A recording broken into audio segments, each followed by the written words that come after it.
공무도화가부터 쭉 시작할 건데 사실 고대 가요는 별로 설명할 게 없어서 간단간단하게 하고 넘어가고, 그래서 오늘 나가는 데까지 나갈게. 그러면 거기까지가 숙제야. 그 다음에 다음 주엔 다시 1시 나가고 요거 숙제에 맡겨가지고 채점한 다음에 그런 식으로 나갈게. 자, 공무도화가부터 한번 보자. 4페이지부터.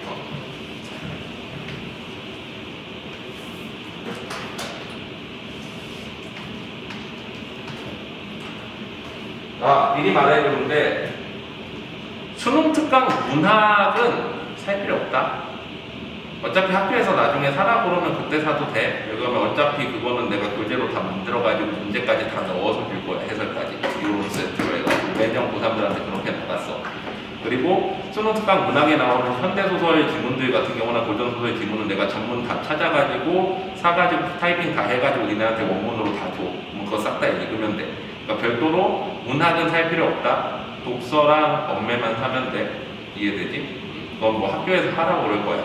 사라고 할 건데, 문학은 학교에서 어차피 사라고 할 건데 그때 사면 되고, 이제 문학은 어차피 우리 그걸로 나갈 거니까 신경 쓰지 마. 2월 7일에 나오긴 하는데.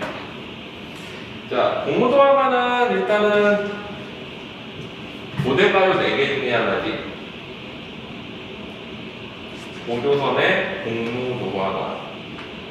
공무도화가는 뭐야? 미미어, 무도화, 강을 건너가지. 강을 건너지 마오 노래지. 공은 님이잖아. 무도하니까 이렇게 가는 거지.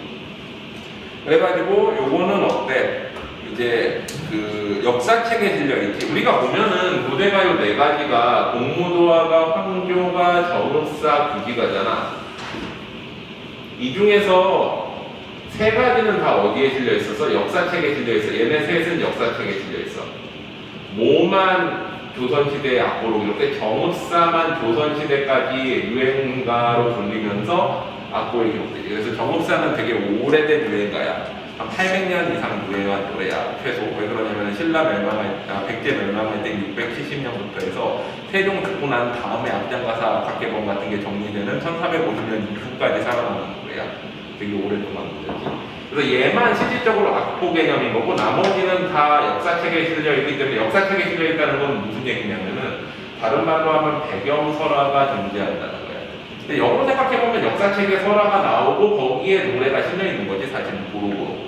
근데 우리가 배울 때는 노래를 메인으로 배우기 때문에 딸린 배경설화가 있다라고 배우지만, 사실은 역사책 이야기 쭉 중간에 노래가 고루고루 들어가 있는 개념인 거지, 결국에는. 그래서 이 공무도화가도 역사책의 기록 중에 일부에 나와 있는 거야. 거기 보면은 배경설화 보면 오조선 때 뱃사문 강리자고가 새벽에 배를 손질하고 있었는데 머리가 새 미친 사람 백수광부라고 부르지. 이 머리를 풀고 솔병을 낀 채 물을 건너가려고 했다. 그의 아내 백수광부의 아내가 이제 이 지은이라는 거지. 만류하으나 결국 물에 빠져 죽고 말아서 아내가 이 노래를 부른 뒤에 자살했고, 광리자고의 아내가 이 이야기를 이제 다른 사람들한테 전달을 해서 이게 퍼졌다라고 보는 거지. 자, 그래서 원래 한자 원문으로 실려있겠지. 공무도화, 공경도화, 타하이사, 당내공하라는 식으로 써있는데, 이게 우리식 표현은 아니고 중국식 표기 체계로 그냥 갖다 적은 거지. 상차이도 아니야. 그냥 중국식으로 갖다 뜻에 맞춰가지고 적어놓은 거지. 노래가 어떻게 불렸는지는 모르는 거야. 실제 소리는 어땠는지는 전혀. 근데 뜻은 이렇게 되어 있는 거지. 님이여 물을 건너지 마오. 님은 이제 백수광부지. 백수광부는 왜 흰머리에 광부, 미친 사람이라는 뜻이지. 물을 건너지 마오. 첫 번째 물은 사랑을 의미해. 임은 그의 물을 건너시네. 두 번째 물은 이별을 의미하고, 물에 휩쓸려 돌아가시니 세 번째 물은 죽음을 의미하지. 그리고 가신 김은 어디에 물은 뭐야? 체념이 나타나죠. 체념. 그래서 각각 사랑, 이별, 죽음을 물로 표현했고, 마지막에 체념이 나타나는 부분이라고 그래. 요거는 뭐 특별한 내용 없지. 그래서 문제 풀어보면 되고, 다음으로 가보자.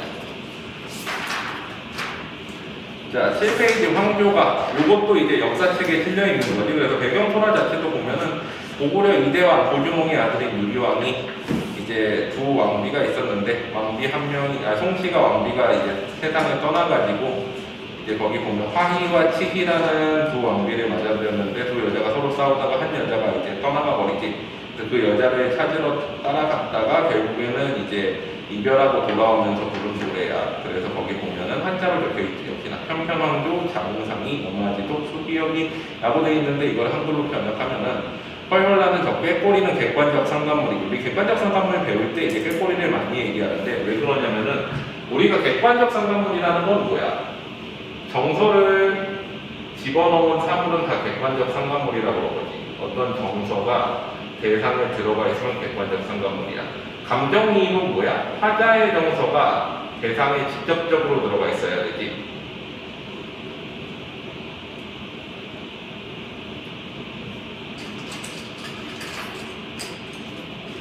이거는 뭐야? 대상과 화자의 정서가 일치해야 되고, 그 다음에 직접적으로 들어가 있다는 건 두 가지 의미가 있지. 정서 표현이나 정서 행동이 들어가야 돼. 그러니까 내가 슬프면 대상도 슬퍼야 되고, 내가 기쁘면 대상도 기뻐야 되는 게 감정이지. 정서 표현이라는 거는 뭐 기쁨, 슬픔 같은 거고, 기쁘다, 슬프다 이런 거. 정서 행동이라는 건 뭐야? 운다, 웃는다 같은 거지.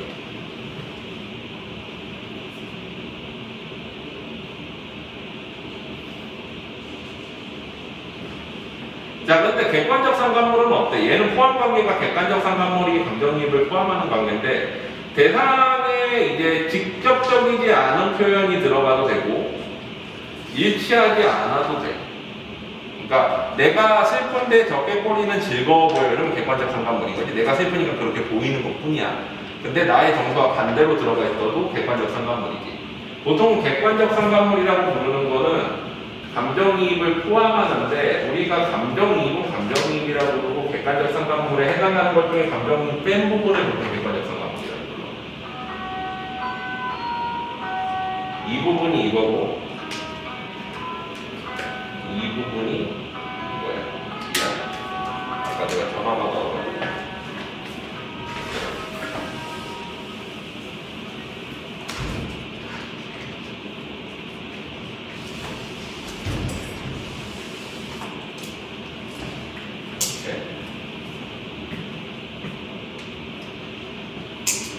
자, 그래가지고 이렇게 되는데, 꾀꼬리는 여기에서 뭐야? 황조가 꾀꼬리. 황조, 노란색 황조 꾀꼬리. 꾀꼬리는 나와 다르게 즐겁지, 나는 슬프고, 뭐 서로 대비되는 정서를 나타내기 때문에 객관적 상관물이라고 하는 거지. 감정이입은 아니고. 자, 외로울사인의 몸은 위와 함께 돌아가고, 이게 슬픔이 나타나는, 주제의식이 나타나는 부분이 외로움이 투영돼.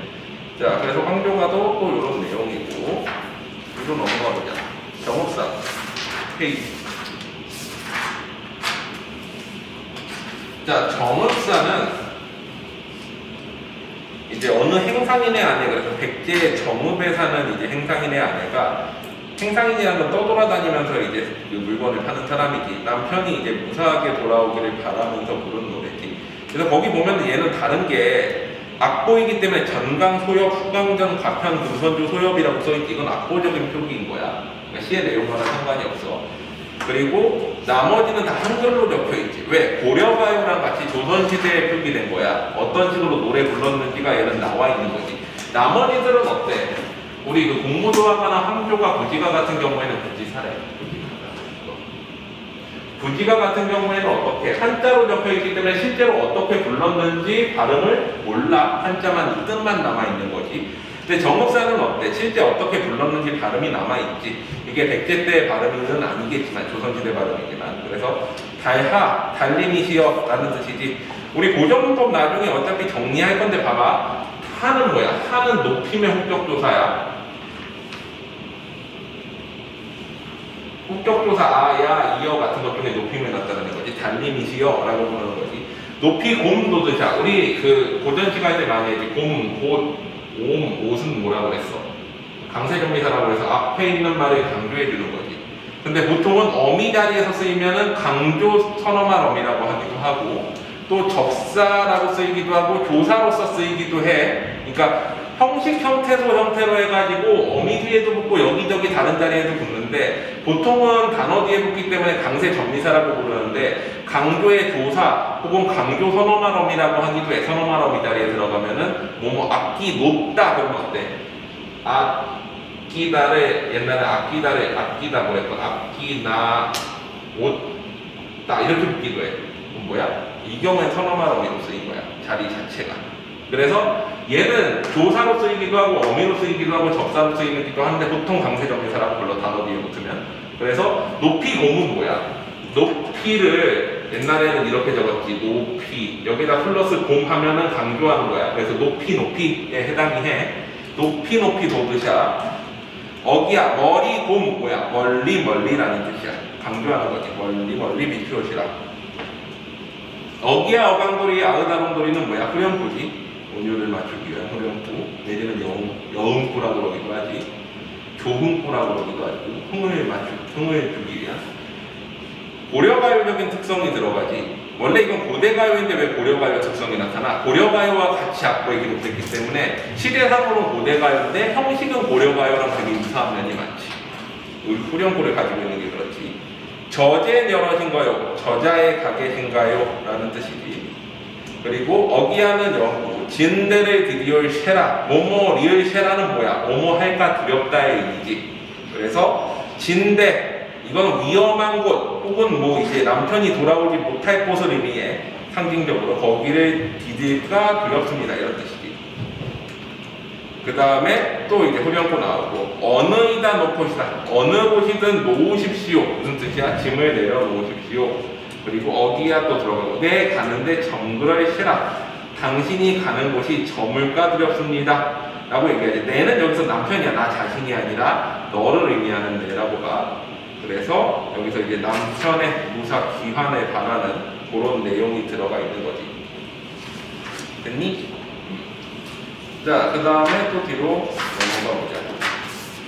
마지막 고대가요는 부지가요. 근데 정업사 봐봐. 문제가 많지. 이거 무슨 얘기냐면 초록색 강에 들어간 그만큼 많이 실렸다는 거야. 자, 부지가는 보통 부지가 단독으로 쓰이지 않고 배경설화랑 같이 나오는 경우들이 많아. 수능에 실리거나 뭐 모의고사 이런 데 실리면. 그래서 거기 보면은 거기 보자. 후한세조 강무제 건무 18년 이민 개요일 3월 개요일 이건 뭐야? 삼국유사에 실려 있는 건데 후한세조 강무제라고 하면은 이제 한나라 두 번째 한나라 세운 강무제 때 일이라는 거지. 그들이 살고 있는 북쪽 부지 이제 산풍오리의 모습이지. 거기에서 이상한 무엇을 부르는 소리가 났대. 백성 2,300명이 여기 모여 있었는데 사람의 소리에 각소리 같기는 하지만 그 모양을 숨기고 소리만 내서 말한다. 여기 사람이 있느냐라고 물었다는 거. 이거 다 한자로 기록돼 있었겠지. 그랬더니 우리들이 있습니다. 그러자 또 말한다. 내가 있는 곳이 어디냐? 부지입니다. 그랬더니 하늘이 나에게 명하여 이곳에 나라를 세우고 임금이 되라 하였으므로 일부러 여기에 내려온 것이니 너희들은 모름지기 산봉우리 꼭대기에 흙을 파며 노래하며 부르되. 자, 여기서 이제 부르는 노래가 이렇게 인용돼서 실린 거지. 이거는 어떤 노래야? 그러면은 우리 일단은 이거는 임금을 달라는 주술적인 의미를 가지고 있는 노래지. 그래서 뭐라고 불러? 주술료라고 부르고,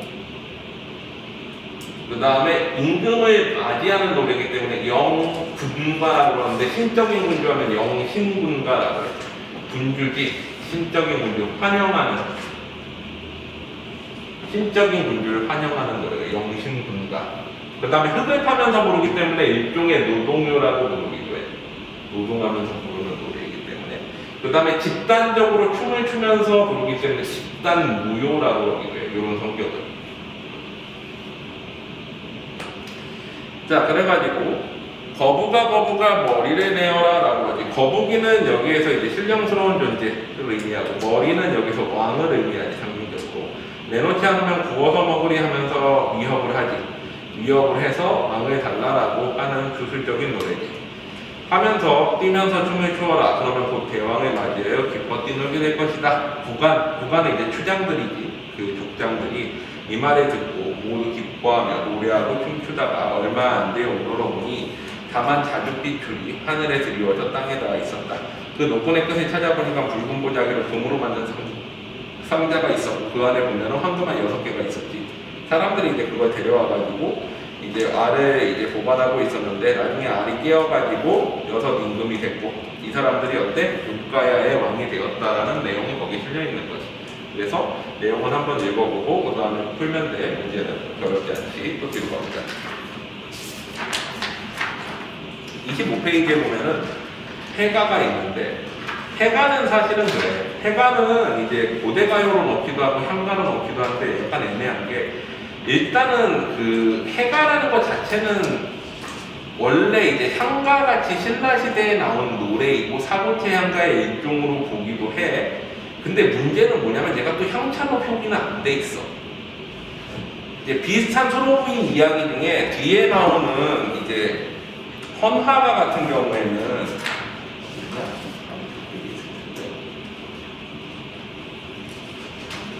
29페이지에 나오는 헌화가는 향가야. 향가여서 거기 보면 김한진이 해독한 한글 버전으로 쓰여 있지. 향가들은. 근데 이제 그 해가 같은 경우에는 뭘로 돼 있는 거야? 요 한자 표기가 향차의 표기가 아닌 거야. 그냥 한자식으로 적혀 있는 거지. 공무도화가나 뭐 부지가 같이 한자식 원문으로 표기가 돼 있는. 한자 원문과 향차의 차이 알지?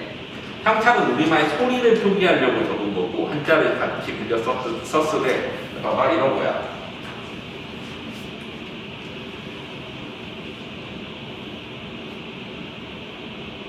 이건 영어 원문이지. 이건 우리말이지. 이렇게 적으면 한자 원문 같은 거야. 이거는 우리말인데 이거를 쓸 수가 없잖아. 한글이 없었으니까. 뭐 이거를 소리 나는 대로 적으려고 어떻게 했느냐? 아이는 보이 소년 이다 이런 식으로. 그러면은 아이는 보이 이다라고 써있지만 이걸 보고 뭐라고 읽어? 나는 소년이다라고 읽는 거야. 그래서 일본어에 그런 거 있잖아. 모모라고 쓰고 모모라고 읽는다라는 표현 알아? 들어봤어? 모모라고 쓰고 모모라고 읽는다라는 표현이 일본에는 있거든. 쓰는 건 이렇게 쓰는데 읽을 땐 다르게 읽는 거야. 예를 들면 우리 이런 거 있지. 이거 뭐야? 검자지. 칼 검 할 때 검자야. 근데 얘네들은 이걸 한자식으로 캔이라고 읽기도 해. 앞에 올 때는. 근데 뒤에 올 때는 이 글자가 뒤쪽, 단어 뒤쪽에 올 때는 진해식으로 추륵이라고 해서 캔이라고 쓰고 추륵이라고 읽는다. 일본어가 그래가지고 이제 고급 어휘로 갈수록 어렵지. 똑같은 단어 가지고 서로 다르게 읽어. 이해돼? 근데 우리나라도 그랬다라는 거야. 향탈표기라는 게 한자를 적을 때 이런 식으로 적는 거야. 그래서 어떨 때는 뜻을 적고 어떨 때는 소리 나는 대로 적고 막 이렇게 두 개를 섞어가지고 써보는 게 향찰이야.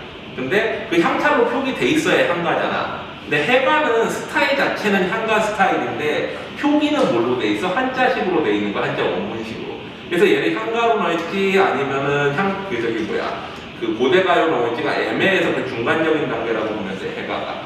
이 비슷한 게 또 뭐가 있냐면은 그 차례에 보면은 나오는데 정과정이라는 게 있어. 정과정도 이거는 어떻게 돼 있냐면은 형태는 향가야. 근데 표기는 우리말로 돼 있어서 고려가요라고 같이 쓰여 있지. 그래서 이게 정읍사도 그렇잖아. 정읍사도 고려가요에 실려 있으니까 이제 형태가 아니지. 시대는 고대가요인데 형태는 고려가요 같지. 이런 식으로. 이해돼? 그래서 좀 애매한 부분이 있는데 어쨌거나 해가는 고대가요에 넣기도 하고 형태상으로는 향가로 보기도 해. 배경설화가 이제 역사책에 여기 실려 있으니까. 신라 성동왕 때 순정용이 강릉태수로 부임하는 도중에 임혜정이라는 곳에서 점심을 먹고 있었는데 용이 나타나가지고 수로빈을 납치해 간 거지. 납치해 가니까 이제 주변에 있던 노인이 얘기를 해주지. 여러 사람이 노래를 부르면은 용이 이제 두려워서 내놓을 것이다, 수로빈을. 그래서 부르게 한 노래가 이건데 구지가와 되게 비슷하지. 그래서 구지가가 이어졌을 거라고 생각을 하는데 약 700년간의 시차가 있다라고 그러지. 구지가가 만들어졌을 때랑.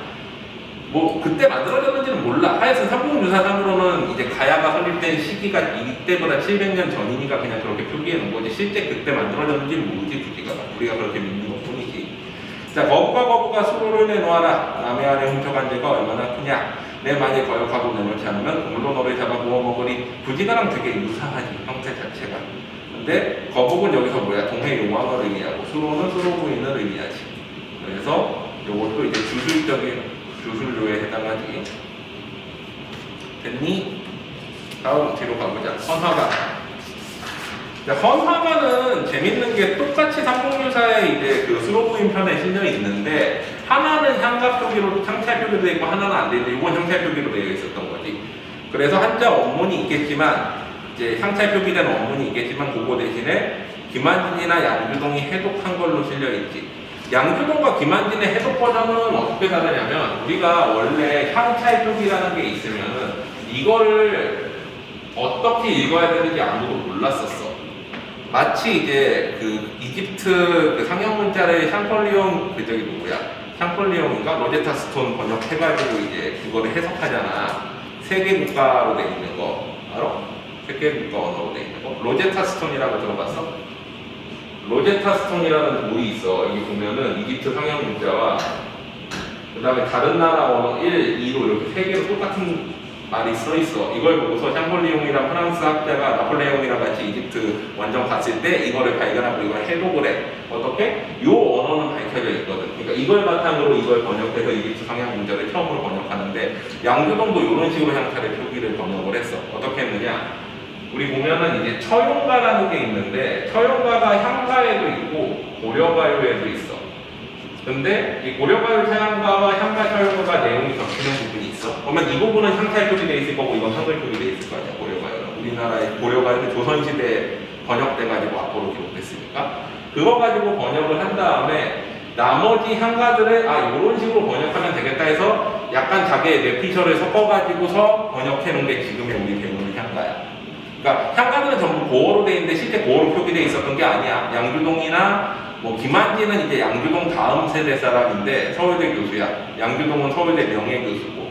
근데 양주동이 워낙 이제 그 유명한 인물이었기 때문에 그 뒤로 아무도 이거를 함부로 번역하려고 시도를 안 했지. 이 국문과도 약간 그래. 그 예체능계랑 똑같아. 그래가지고 선배가 해놓으면 괜히 선배 건드렸다가는 자기 라인 못한단 말이야. 그럼 못 올라가요. 서울대 국문과 출신들의 목표가 뭐야? 서울대 교수가 되는 거거든. 근데 서울대 국문과는 자기 라인에 타지 않으면 못 올라가. 서울대 교수까지를. 근데 양주동이 서울대 명예교수이고 서울대 초반 교수들의 대부분의 스승인데 이 사람 걸 빠질 수 있겠어? 이 사람 번역이 이상하다고. 안 돼. 그래서 못했는데 김한진은 서울대 교수 이미 올라갔으니까 한 거야. 그래서 양주동 번역 이상한 부분을 고친 게 김한진이야. 그래서 보통 양주동, 김한진 두 가지를 쓰는데 수능에는 거의 양주동을 써. 왜? 괜히 대선배 거를 거스를 필요가 없잖아. 그러니까 우리가 배우는 이 고전 시간하는 것도 되게 그 알력 다툼이랑 자기네들 그 계파 싸움에 의해 가지고 그게 맞는 것만 쓰는 이상한 집단들이야 사실 이 국문과라는 집단도. 근데 어쩔 수가 없어요. 그냥. 자 그래가지고 거기 김한진 해독 버전이 있는데 어쨌거나 요렇게 본다라는 거지. 실제 이렇게 써 있었다는 게 아니야. 이렇게 발음했을 것으로 추정하는 뇌피셜이야 김한진에. 자, 집의 바위가에 자본 암소 놓이시고 나래 안디 북그리샤든 고질 걷고 밭돌이 운다 라고 돼 있는데 이거 읽혀? 안 읽히잖아. 그런데 현대어를 안 주는 경우들도 있는데 요새는 그래도 이걸 어느 정도 현대어로 번역해가지고 주는 경우가 많아. 어떤 식으로 돼 있느냐? 자, 요번 수능 특강에 실린 건 한번 보자. 어디 있냐? 30페이지. 그게 요번 수능 특강에 실린 거야. 읽을만 하지? 현대어로 완전히 번역을 해줬지. 그래서 향찰 같은 경우에 요새는 번역해주는 추세인데 옛날에는 원문으로 싣는 경우도 있었어. 근데 요새는 너희들의 어휘력을 기대하지 않기 때문에 거의 현대어로 번역해서 주는 추세야. 됐지? 자, 그래가지고 현대어로 보자. 자주빛 바위가에 암소 작은 손을 놓게 하시고 나를 아니 부끄러워 하신다면 꽃을 꺾어 같이 오리다 라고 돼 있지. 이거는 창작 배경 보면은 성도광태 손전공이 강릉태수로 부임하는 길에 아까 수로 부인이 납치당했지. 이번에는 수로 부인이 이제 점심을 먹다가 절벽에 꽃이 핀 거를 보고서 누구고 이제 가져오라 그래. 그런데 이제 밑에 있는 하인들이 저기는 너무 위험해서 갈 수 없습니다 했는데 지나가던 어떤 노인이 수로 부인의 미모에 반해서 그럼 제가 갖다 드리겠습니다 하고서는 노인이 이제 소를 놓고 올라가가지고 꽃을 꺾어다가 받치면서 이 노래를 불렀다는 거지. 그래서 거기 보면은 자주빛 바위가에 암소 잡은 손 놓게 하시고는 모래상징에 생업을 포기하고서라도의 의미야. 생업을 포기하고서라도 꽃을 바치겠다는 거지. 수로 부인의 부인 이 이모에 반해서 나를 아니 부끄러워하신다. 왜 그래? 신분 차이가 나지. 수로 부인은 귀족 부인이고 이 노인은 뭐 평민이나 천민일 수도 있겠지. 꽃을 꺾어 바치오리다. 뭐야? 이제 수로 부인에 대한 흠모를 나타낸다라고 보지. 노인이 이제 이걸 바치면서 부른 노래라고 해. 자, 그 다음에 또 다음으로 가보자. 자, 36페이지 서동요. 서동요는 주로 고전 문법에서 많이 나오고 문학에서는 잘 안 나오는 작품이긴 한데 그냥 배경설화부터 간단히 보자. 백제 30대 왕인 무왕. 무왕은 젊었을 때는 되게 이제 뛰어난 인물이었지. 나중에 이제 좀 이제 막장으로 가는데 과부인 어머니와 연못의 용 사이에서 태어났대. 어쨌거나 어려서 말을 캐면서 생활해서 서동이라고 불렀는데 신라 진평왕의 딸인 선화공주가 아름답다는 소문을 듣고서 몰래 가가지고 이 노래를 지어 부르게 한 다음에 이제 선화공주가 쫓겨나고 나서 결혼을 한 거지. 그래가지고 나중에 이제 무왕이 됐는데 거기 보면은 선화공주 중 탐의지가량 치고 서동방의 야인을 소개한 거예요. 이렇게 향찰 표기가 되어 있는 거야. 향찰 표기 체계를 옆에 한번 체계를 보면 37페이지에 보면 이렇게 되어 있는 거지. 선화공주는 소리를 그대로 갖다 썼고 님은 어때? 뜻을 갖다 썼지. 님은 그러니까 선화공주 주운 이렇게 되어 있는데 이걸 어떻게 읽으라는 거야? 선화공주 님은으로 읽으라는 거지. 그리고 탐의지가량 치고라고 적혀 있으면은 남그지 얼량두고라고 읽으라는 거고 서동방을 맞동방을 야이묘을 포경거열을 밤에 묘을 안견간다라고 읽으라고 이렇게 형태표기를 해놨다라는 거지. 근데 이것도 사실은 이렇게 돼 있지만 어떻게 나와? 옆에 보면은 선화공주님은 남몰래 결혼해두고 맞동서방을 밤에 몰래 안고 간다 라고 형태로 표기해서 나올 거야. 그래서 이걸 배경설화와 내용만 알고 있으면 되지. 이게 선화공주를 모함하는 약간 이런 결혼하기 위해서 이제 쫓겨나게 하기 위해서 몰래 부른 거지. 그런 노래야. 또 뒤로 가보자. 자, 41페이지 도솔가. 자, 도솔가의 경우에는 이제 그 월명사가 되죠. 월명사면 뭘로 유명해? 제망매가 쓴 사람이잖아. 제망매가 쓰고 이것도 쓰고. 우리 보통은 사자가 들어가면 뭐야? 스승사자를 써서 스님이지. 충담사, 월명사 다 스님이야. 자, 요것도 배경설화가 있지. 자, 향가들은 다 어디에 실려 있어, 보통은? 향가는 총 우리가 지금까지 전해드린 게 25수인데, 삼국유사에 14수가 실려 있고, 14수. 균여대사의 일대기인 균여전에 11수가 실려 있어. 이건 불교적인 거겠지. 그래서 이 중에서 우리가 배우는 건 그렇게 많지 않는데, 한 10개 정도가 돼. 보통 교과서에 실리는 건. 자, 이거 창작 배경 보면은 역사책에 나와 있겠지. 경덕왕 때 두 개의 해가 나타나서 열흘 동안 없어지지 않았다. 천문관 측을 맡은 관원이 이 아래기를 인연이 있는 스님을 청하여 꽃을 뿌리며 공덕을 비는 예식을 거행하면 재앙을 물리칠 수 있습니다. 했는데 왕이 이제 월명사가 남쪽 길을 가고 있는 거를 보고서 이 글을 짓도록 명령해서 지었다는 거지. 두 개의 해는 여기서 상징적인 의미로 두 개의 왕, 그래서 반역을 의미했다라고 보기도 해. 그래서 이제 반역을 잠재우기 위한 주술적인 노래라고 생각을 해. 그래서 내용은 거기 보면은 3대어로 보면 오늘 이에 산화의 노래, 꽃을 뿌리는 거지. 꽃을 뿌리는 노래를 불러 솟아나게 하는 호사. 너는 고든 마음의 명에 불이워져 미륵가주를 매셔 버려 늘어서라 라고 얘기하는 주술적인 노래인데 뭐 특별한 내용이 있다기보다는 이 노래를 통해서 반역의 행위를 뭔가 이제 주술적으로 엉그르려고 했던 의지가 있다 라고 생각을 하면 돼. 내용 그렇게 많지 않지. 자, 그래서 그 뒤로 가보자. 페이지 43페이지는 처용가지. 처용가까지 하고 잠깐 쉬었다 갈까? 네.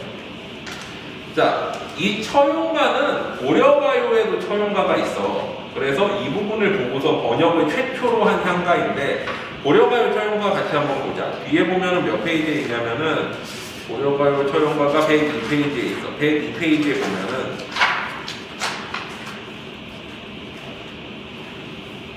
자, 102페이지, 103페이지 쪽에 보면은 거기 중간에 신라서울 밝은 달에 밤새 놀다가 돌아와 내 다리를 보니 다리가 내시군. 아, 둘은 내 것이거니와 둘은 누구의 것인가. 이 부분이 이제 향찰 표기로 해서 실려 있었던 부분이야. 원래 원문 처용가에. 그래서 이 부분을 보고서 해석을 한 거지. 그래서 사실 이거는 양주동이 해독했다고 보기보다는 고려가요 부분을 그대로 갖다가 붙여넣기 해놨겠지. 고려가요에 이렇게 적혀 있었을 거야. 뒤에 있는 처용가는 고려가요가 좀 현대어식으로 번역을 해놓은 거고 원래 원문은 이렇게 돼 있지. 그래서 거기 보면은 세불이라고 돼 있지. 세불은 원래 뭐야? 설화벌이야.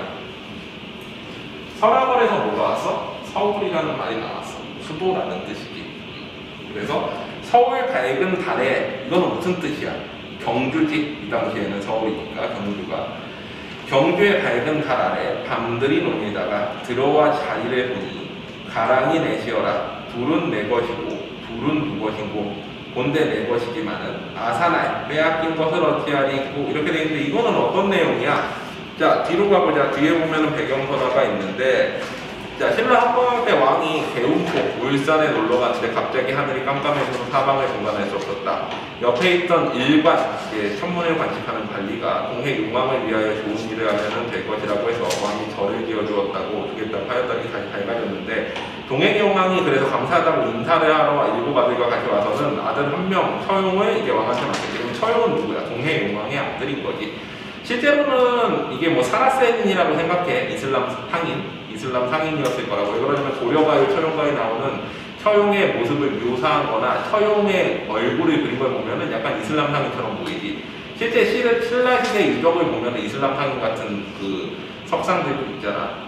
그래가지고 이제 요 왕이 어쨌거나 이제 정치를 돕게 했는데, 왕이 이제 미녀를 아내로 삼게 했어. 근데 처용이 어느 날 밖에 나갔다 돌아보니까 역신, 전염병의 신이지. 전염병의 신 혹은 천연도를 앓게 하는 신이 이제 아내를 범하고 있었다라고 봐. 그래가지고 이제 이불 밑으로 다리가 4개가 나와 있었다라고 보는 거지. 여기서 이제 상징적 의미라고 봐가지고 아내가 이제 전염병에 걸렸다라고 해석을 해, 통상. 근데 용왕의 아들이니까 이제 어떤 그 신적인 능력도 있을 거 아니야. 근데 전염병의 신을 혼내지 않고 그냥 놔두고 물러났다라고 해가지고 전염병의 신이 그 아량에 감동해가지고 어떻게 앞으로는 처용의 얼굴이나 모습이 있는 곳 같은 데에는 함부로 들어가지 않겠다. 그래서 전염병을 쫓아내는 신으로서 처용이 추앙받게 되는 거지. 조선시대까지도 그래서 처용가를 부르고 처용무를 주지. 그래서 이제 고려가요 처용가가 조선시대에 기록돼가지고 처용무와 함께 남아있는 거야. 그래서 처용무는 언제까지도 했어? 우리 그쪽에도 나오잖아. 그 어디 나오냐? 그 조선시대 의례했을 때 한백호 기억나? 거기에 처용무 나오지. 그때 부른 노래가 이 처용가야. 이해되지? 그래서 요게 이제 그 내용인데 앞으로 한번 가보자. 그래서 서울 밝은 달 아래 밤들이 논에다가 들어와 자리를 보니 가랑이가 넷이래. 둘은 아내의 다리, 둘은 역신의 다리인 거지. 둘은 내해이고 둘은 아내의 것이고 둘은 니해이고 둘은 역신의 다리인 거지. 본대 내해만은 분대 내 것이지만은 아사날 빼앗긴 것을 어떻게 하겠는가 체념과 관용이 나타나는 그런 내용이야.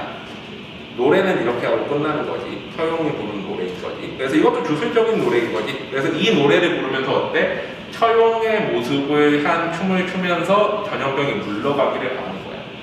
이해되지?